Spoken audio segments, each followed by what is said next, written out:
Hello, and welcome back to the Maybe I Can podcast. I'm your host, Debbie Weiss, and thank you so much for joining me today. So, today I want to talk about perseverance. I think that maybe we have some images or ideas of what perseverance is and what it looks like. And something that kind of came to mind this week is that it doesn't necessarily have to look exactly the same. There are kind of different types of perseverance. And let me tell you what I'm talking about. I've got to bring it back to my own example. So last week I talked about I was kind of in a funk, which I'm still there, by the way. I'm working through it. And perseverance is one of the ways that you get through those funks. So if you didn't listen to last week's episode, it's okay. You don't need to, although, of course, I would like you to go back and listen to it. But last week I talked about how I felt in a funk with my business.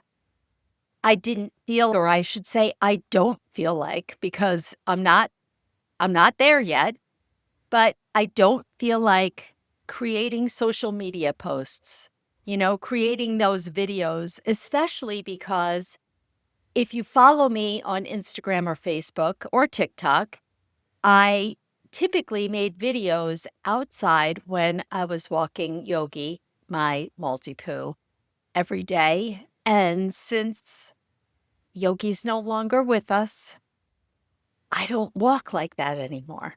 And so then it stops me from creating the videos because those videos just kind of came easily to me, just kind of as I'm riffing here, talking to you about whatever's on my mind. I would do the same thing with those videos, just in short little snippets. And now that I don't have that time, I really am struggling with doing it because now it feels like work. And I don't want that. I don't want my videos to be a canned message that sounds like I'm a robot or something like that. That's just not who I am. I want the raw truth. And that morning time when I was walking Yogi kind of gave me a time to think about it and then to record it. And so I'm in the process of trying to figure out, okay, now I've kind of got to pivot with that and figure out another way. But right now, I don't feel like making the videos. I don't feel like posting. I don't even feel like answering emails. It just all feels like drudgery for me right now. On the flip side, over the last few weeks, I have started to learn how to play Mahjong. Now, I've got to give you a little bit of context. If you don't know what it is, it's a tile game that was, I believe, initially created in China and wasn't really mainstream here in the United States. I can't speak for other parts of the country. However, my mom has been playing Mahjong for over 60 years. I have such vivid memories of being a little girl, and when it was my mom's turn to host those Mahjong games on Tuesday night, I would love it because that was the only time I felt like we had really good snacks in our house. And so my brother and I were allowed to come down and take a few snacks while the ladies were playing. Of course, back then, everyone was sitting around the table, not just eating snacks, but they were smoking up a storm, all four of them, which is just so funny to think about now. That was normal, and that was okay, and that was accepted. And it was soothing for me to hear the tiles as they kind of click-clacked, and I didn't have any idea what the heck the ladies were talking about when they would be saying, 2 bam, 3 crack, 1 dot. I'm like, what are they speaking a foreign language? And you'd think that I would have learned to play because my mother never stopped playing. She still plays several times a week and she loves it. And honestly, I never had the time or desire. So I've started to learn. And I'm telling you, after that first lesson, my mind was blown away at how, I guess right away, it felt so confusing, felt like I was learning a foreign language. And I thought, how am I ever going to learn this? How do people learn how to play this? And I had no idea. What I'm realizing is that learning how to play Mahjong is a different type of perseverance than continuing on in my business. Because continuing on in my business, it's about just doing the things that I don't want to do. Whereas in Mahjong, I am actually loving it, and I'm surprised that I am.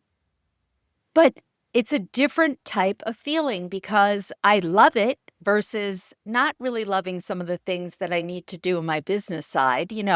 Sending emails and coming up with content. It's hard and it feels hard. I'm in a season right now where it feels hard. And so I got to say, right now, I don't really like that. Versus Mahjong, I'm really loving it. But I sometimes feel frustrated. Oh my gosh, there's so many rules. How am I ever going to get this?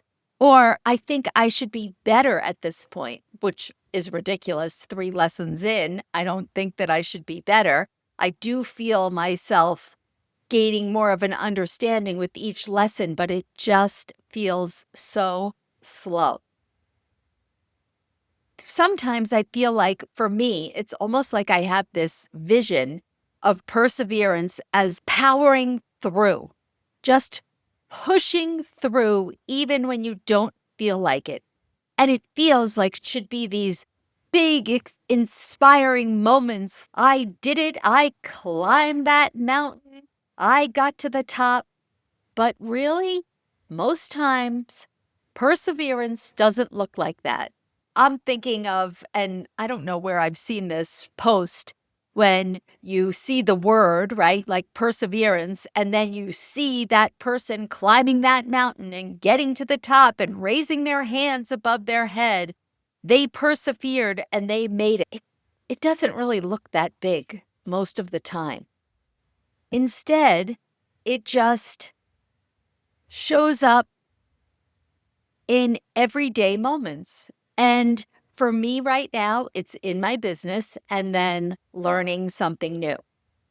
For you, it could be a conversation that you've been avoiding. Maybe it's something that you keep putting off and telling yourself a story. I've been there. Maybe it has to do with taking care of your body, moving more, eating better, whatever it is. Or just showing up for yourself in some way. It doesn't necessarily look dramatic. It's actually ordinary. Perseverance doesn't show up when you feel motivated. It shows up when you feel resistance, right? Because when you're motivated, you just got it. You're on autopilot. You're excited. What I've started to notice is that perseverance actually moves through different stages. And if you recognize the stage you're in, you're less likely to think that something is wrong. So let's talk about the stages. The first stage is resistance. I don't feel like doing this. Ugh. This is the first moment, and it's subtle. It's just that thought. I just don't feel like it. Ugh. How many times in a day do I say that to myself? A lot, right? It happens every day. And I'm sure that if you think about your own life, you don't realize how you really are persevering. Think about everyday tasks. Gosh, I don't want to go. This is me. I don't want to go food shopping. I don't want to run that errand. I am so tired after work. The last thing I want to do is stop at the pharmacy or stop at the dry cleaner. I just want to go home and fall down into my couch.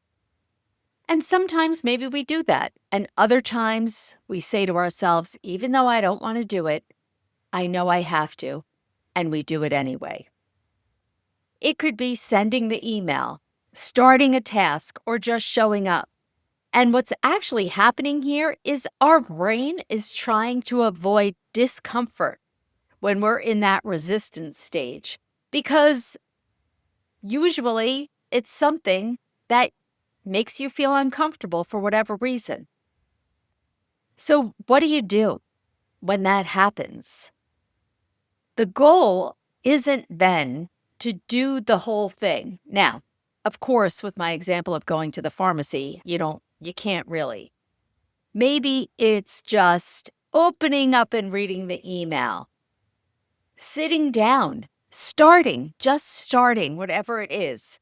And instead of pushing hard through it, just stay a minute longer than you really want to. When you get that feeling, that resistance that you want to be done, that's okay. But you know what? Tell yourself, I'm going to just do this for 1 more minute or 2 more minutes. Don't evaluate how you feel while you're doing it. Of course, it doesn't feel good. But here's the thing. Just because it doesn't feel good does not mean that it's wrong. You're not trying to feel like doing it. You're trying to stop quitting. That is what the difference is. All right, so moving on to stage 2, doubt. You say to yourself, is this even working? Now, I've got to be honest, this happened to me this morning. I was thinking about all the things in my business that I'm doing. Right now, I'm in a whole marketing situation with pitching people for my speaking business. And there's so much involved and it's exhausting. And I'm thinking to myself, is this even working? And then I start overthinking. Does that ever happen to you? And I think, okay, you know what? This isn't the direction. And for me, I've done this quite a bit. And I recognize this in myself, which is a good thing because at least I can pause and really reflect on what is going on right now and what am I telling myself. And this is kind of where we start zooming out too far, just because right now I'm at a step in this marketing thing where I have to learn a new piece of software. It's just one more thing that I have to learn that I don't feel like it. And that's where sometimes you start to zoom out. So I don't want to learn this software. This must mean I don't want to be a speaker. Maybe I should just ditch this whole idea of creating this 6-figure speaking business because I don't want to learn this software. That's ridiculous. I'm telling that to myself. I zoomed out too far. I have that resistance. I don't want to do this. I don't want to learn this software. No, I've got to focus on my next step. I've got to look for some kind of small evidence that I shouldn't be doubting myself. This is really working. I have been speaking in places, and I'm telling myself this as much as I'm telling you. After this podcast, I think it was last week that I went upstairs and I cleaned off my nightstand like I told you I was going to do. And now I have to say, it feels so good when I get into bed and there's not all this junk sitting there. Today, I'm going to take one step. I'm going to listen to that training video for 15 minutes. I can do that for 15 minutes. Doubt is not a signal to stop. It's a signal you're in the process, but you've got to recognize it. Step 3, another rabbit hole that we've talked about before, comparison. Everyone else is ahead of me. Look at her. She's doing so much better than I am. She is so far ahead of me. Just this past week, and it's a group lesson thing, it's not just me. We were sitting down to play, and one of the women who started just like I did, she started rattling off these rules. And I was like, how do you know that? How do you remember that? And my first thought was, oh, see, look at her. She's ahead of me. I might as well just give up. Comparing ourselves to other people makes us forget the life that we're actually trying to build for ourselves. We have to remember we don't know someone else's situation. Maybe she had a lot of time. She did tell me that she watched some videos, and good for her. That's how she chose to spend her time. I didn't do that. I could if I want to. That's my choice. And just because she watched the videos and I didn't, doesn't mean that I'm not moving fast enough. Stop comparing ourselves to other people. Comparison is the thief of all joy. There's no truer statement. Okay, stage 4, disengagement. I just don't care. Oh, how many times have we said that? It is so much easier to tell ourselves that because then we're letting ourselves off the hook. I don't care. So I'm just going to disconnect from this whole idea because it's too hard. It feels too hard. It doesn't matter. And if I tell myself that it's something I don't really care about, then it's okay to stop. When this happens to you, don't give in. Again, and I feel like a broken record, do one small thing. You do that one small thing. It can be so small. And it starts the whole ball rolling. Change your environment. Go outside. Call a friend. And most importantly, reconnect to the meaning. Why'd you start this in the first place? Why did you decide that you're going to exercise now 3 days a week? What was the motivation behind that? Kind of plug back into your why. Why did I even start this in the first place? What was it about this activity that I felt would be good for me? Here's the thing. You don't need motivation. You just need that connection. You need that connection that reminds you why you started it in the first place. Stage 5 is showing up even if you're not getting that big payoff. In other words, you're doing it, but you aren't right away seeing the benefit. There's no excitement, right? It's not like you do something. Let's say I post a video, and if I don't get thousands and thousands of views, see, I'm showing up. There's no excitement. It didn't bring me momentum. All it is doing it over and over again. And when we're in this stage, we need to keep going. We need to stop analyzing. Oh my goodness, that is me. I go down that rabbit hole. Well, maybe I shouldn't do this. Maybe I shouldn't say that. We need to remain consistent because that's how we gain trust in ourselves. If we keep quitting, how can we ever trust that we will ever complete anything?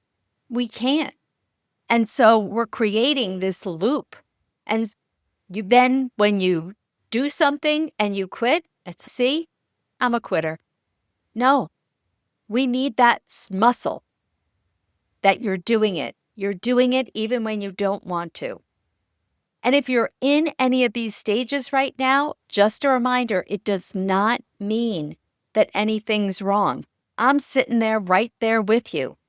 It usually means you're in the middle. And when this happens, this is where most people stop. And I remind myself of this all of the time. Most people stop when it gets hard, when you're not seeing any big payoff, right? It's like it's so easy to tell yourself, this is not for me. Don't let that happen. Take small action. Connect back to your why. Remind yourself why you wanted to do this in the first place. And stop expecting perseverance to feel good. It doesn't. It's not supposed to feel exciting. It's supposed to feel like showing up anyway. And that's why I hope that you're going to join me in persevering through wherever you are in your life, whether it's something that you're finding difficult, like me currently in my business, or you're learning something new and it's hard and you feel like you're not making enough progress fast enough, that's okay. You and I are going to do this because perseverance doesn't feel powerful. It just feels ordinary. And that's why most people miss it. But you and I will not. You've got this. Maybe, just maybe, you can. See you next week.